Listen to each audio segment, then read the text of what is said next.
Kumbaga, nasaktan ka, lahat tayo, mayroong purpose kung bakit tayo nabubuhay sa mundo. Amen. Pero kailangan nating i-fulfill yung purpose na yan. Kailangan natin gawin. Normally, we're alive kasi we want to, I want to buy this bag, I want to have this car, ganyan-ganyan. Yun ang focus ng tao eh. Hi guys! Welcome back to my channel. This is Rose, Licensed Guidance Counselor. Nakikita natin sa video, si Dina Bonnevie, in-interview siya ni Miss Ami Austria. Miss Dina Bonnevie, of course, isang sikat at premiadong actress dito sa Pilipinas. Yun lang na ikwento ni Miss Dina Bonnevie ang kwento nito kasi takot siya na baka pagtawanan siya, yung kanyang life after death experience. Isang araw daw ay guest siya doon sa show ni Miss Alma Moreno at parang allergic siya doon sa smoke na nilalagay sa stage. So, pag-uwi niya sa bahay, hindi na pala siya makahinga. So, in short, napunta siya sa emergency room at ni-revive siya doon. Namatay siya ng more than 1 minute. So, doon sa kanyang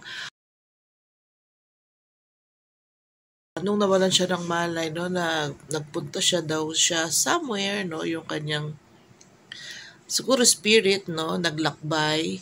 Na-realize lang daw niya na spirit yun nung tumatagos yung touch niya sa kanyang kapatid nung mahagulgol sa hospital. So, sa lakbay niya, ng spirit niya, ay niyakap daw siya ng parang light na napakasarap daw ng pakiramdam. At in a flash daw ay parang nakita niya ang kabuuan ng kanyang buhay. And then, Dina Bonnevie realized, tinanong niya ang sarili niya, ano ang purpose ng buhay niya. Hinahanap niya ang kanyang purpose sa kanyang buhay ng Taoism, Judaism, Buddhism, etc. And na-realize na it's only through Jesus Christ, ang kanyang purpose. So, ano nga ba ang purpose ng ating buhay? Bakit nga ba tayo nandito sa mundong ito? Sabi ng existentialism, isang theorist, at ang logotherapy ni Viktor Frankl, ang buhay daw ay parang meaningless hanggat lalagyan natin ito ng meaning. Nabubuhay din daw kasi tayo sa mundo na walang kabuluhan. Ang ating paligid ay walang kabuluhan kung hindi natin siya lalagyan ng kabuluhan. Karamihan, sa mga naging kliyente ko na may suicidal attempt ay yung hindi naniniwala sa Diyos. Kasi kapag walang Diyos, feeling natin ay walang mas powerful sa atin na pwede tayong gabayan or i-guide or supportahan kapag tayo ay nakakaramdam ng pagkabigo or pagkalungkot or tinatawag natin yung existential vacuum. Lahat to daw, ang emptiness, ang isolation ay normal daw na nangyayari sa buhay ng tao. Kaya usually ang sinasabi ko sa aking mga kliyente sa counseling ay para maiwasan ito, ang pagkitil sa ating buhay o yung pagkalungkot ay ang pagbibigay ng purpose sa ating buhay. Tanong mo yung sarili mo, bakit ka nandyan?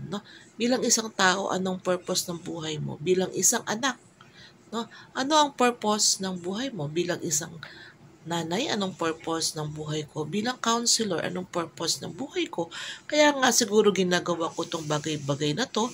Nagsishare ako ng mga inspirational videos sa inyo dahil alam ko kahit papaano, kahit konti lang yung mga nanonood sa akin, ay kahit papaano ay may natatouch akong mga puso sa pamamagitan ng aking mga videos. Okay. Nung ako ay nakaranas din na, hindi ako diagnosed na may depression, pero nakaranas ako ng tinatawag natin personal crisis sa buhay ko. Binasa ko yung librong Purpose-Driven Life. Lahat daw tayo ay nabuhay at ang ating ending ay tayo ay mamamatay to be with our Creator. Kung ang Creator natin ay ang Diyos, ano ba dapat ang ating gawin? Gumawa ng mabuti dahil ang purpose natin is to be with our Creator at the end.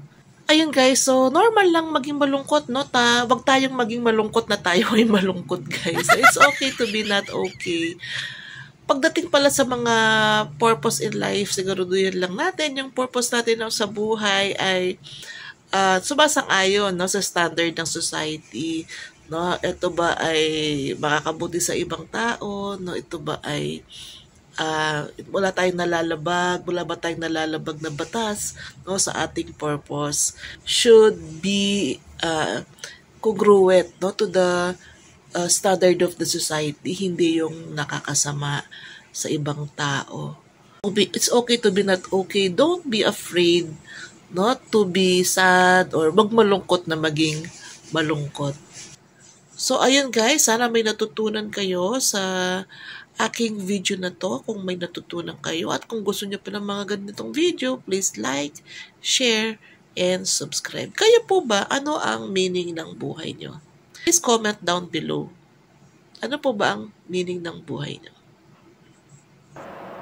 That time. Oo. Yun yung beginning ng relationship ko sa kanya.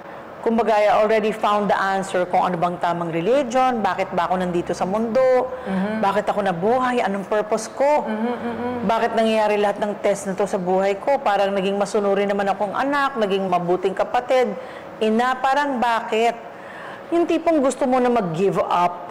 When I found him through a church, nasabi ko, parang swak ito sa akin. Na-feel mo na ba yun? Yung sa praise and worship pa lang, umiiyak ka nung umiiyak. Oh, yeah. And I'm saying, bakit ako umiiyak? Kumakanta lang naman ako. And then I realized na it's because I'm singing from my heart. Na I am truly praising and worshiping Him through my singing. Talagang bukal sa loob mo na binibigay mo lahat ng papuri sa Kanya. Sabi ko, I like it here kasi I feel His presence.